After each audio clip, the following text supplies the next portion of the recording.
Yes, Kenya. Tamu sana, tamu sana, tamu sana, yes.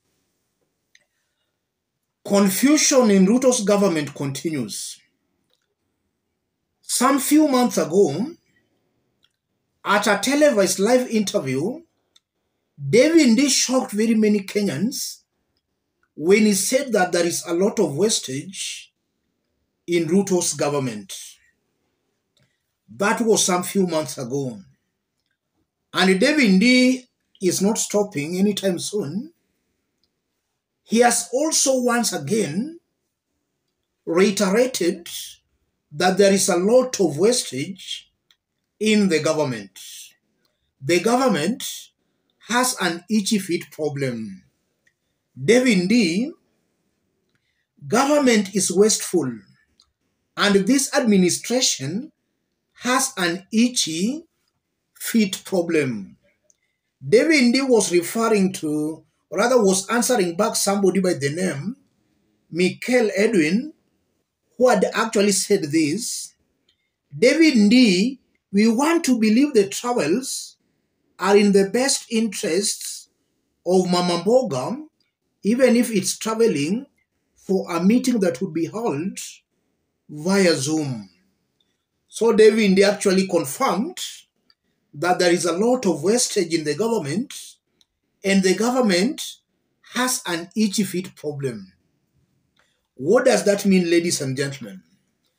I want us to put this into perspective for Kenyans to understand exactly what is happening behind the scenes. If you are watching us but you have not yet subscribed, subscribe, give this video a like. Let's proceed. Yes, there is a story that was captured by Business Daily, a story that detailed on how wasteful Ruto's government has become in the last 9 months. Business Daily, government officials gobbled shillings 14 billion on travel in the 9 months ended March, the highest in a similar period in at least 5 years. This is the highest amount that top government officials have splashed in the first 9 months of a financial year in at least 5 years, revealing the appetite for trips, especially foreign ones, that attract lucrative per diems. The National Assembly recorded the highest domestic travel at shillings 2.85 billion, while Foreign Affairs recorded the most increased foreign travel at shillings 1.43 billion, said Controller of Budget Margaret Nyakango in the report. Other agencies that posted significant growth on their travel bill include the presidency with a 113% jump to shillings 681 million. The Parliamentary Service Commission recorded a rise of 18.5% to shillings 1.86 billion, while the bill for MPs grew 4% to shillings 4 billion. The data shows that spending on foreign trips grew by shillings 720 million in the 9 months to shillings 4.67 billion, while the domestic travel increased higher at shillings 900 million to shillings 9.3 billion. The National Treasury has over the years struggled to rein in trips abroad and cut wastage through benchmarking trips and oversized delegations. Yes. So in 9 months,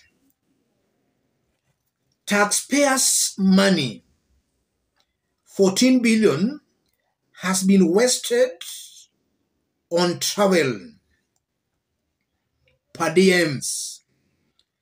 And in William Ruto, or at the presidency, the spending has grown by 113%. William Ruto has passed Uhuru Kenyatta's spending by 113%. What does this mean, ladies and gentlemen? Just to start with Ndii, Ndii is once again just opening Kenyans' eyes for Kenyans to understand what is going on in the government. It's a fact. There is a lot of wastage in the government. As Ruto pushes Kenyans on the wall on taxes, taxpayers' money, those taxes are not being used prudently. They are being wasted on things like these unnecessary foreign trips. And I'm saying unnecessary because we all know that some of these trips are not beneficial to Kenyans. And in most occasions, there is a very big delegation accompanying government officials for these foreign trips that ends up yielding nothing. So far, 14 billion Kenya shillings has been wasted on those foreign trips. Yes, 14 billion. If you look, or rather if you project the future of this government, as much as Kenyans are being pushed to the wall on taxes, there is no development that Ruto's government will initiate. Even if Kenyans were to be taxed 100% or 1,000%, those taxes won't be used prudently. A majority, or rather most of it, will go to, or rather will disappear as a result of corruption. I'm saying that because according to Auditor General's report, Kenya loses about a third of its annual budget to corruption. Like right now, we have a budget of 3.6 trillion, 1 point something trillion will go into men and women's pockets as proceeds of corruption. And in this Ruto's government, that figure can go up.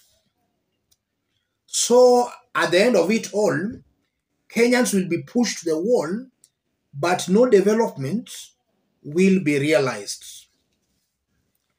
And also, if you look at it from a different angle, David Ndii is also just trying to tell Kenyans, or rather is telling Kenyans, that Ruto and his team